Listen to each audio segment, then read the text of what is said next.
Friends YCP మహిళా నేత చున్ని పట్టుకొని లాగిన టీడీపీ నేత ఈ విషయాలను తెలియాలంటే గనక ఆ వీడియో మీరు కంప్లీట్‌గా చూడండి. అప్పుడే మీకు కంప్లీట్ ఇన్ఫర్మేషన్ ఏంటో అర్థమవుతుంది. అదేవిధంగా చాలామంది వీడియో చూస్తున్నారు గానీ లైక్ అండ్ కామెంట్ చేయట్లేదు.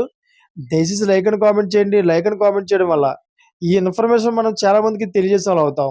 అదేవిధంగా వైసీపీ మహిళా నేతని చున్ని ఎందుకు లాగవలసి వచ్చిందనే విషయాలు ఈ వీడియోలో తెలుసుకుందాం. ఇంక లేట్ చేయకుండా వీడియోలోకి వెళ్ళిపోదాం.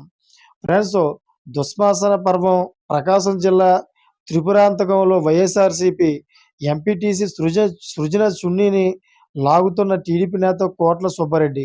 అయితే అధికార కూటమి ప్రభుత్వం బెదిరింపులు, దౌర్జన్యాలు, అడ్డంకుల మధ్య రాష్ట్ర వ్యాప్తంగా గురువారం జరిగిన స్థానిక ఉప ఎన్నికల్లో వైఎస్ఆర్‌సీపీ తన వాహనం చాటుకుంది.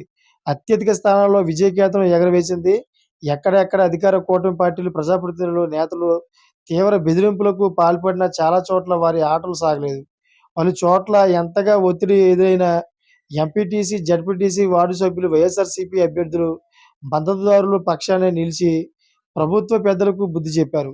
అయితే తీవ్ర నిర్బంధాలు, ప్రలోభాలు, భయపెట్టడాలు, దాడులు, వైఎస్ఆర్‌సీపీ సభ్యులపై పోలీసులు ప్రయోగాలు అయినప్పటికీ అధికార కూటమి పార్టీలకు స్థానిక సంస్థల ఉప ఎన్నికల్లో ఆశించిన ఫలితం దక్కలేదు.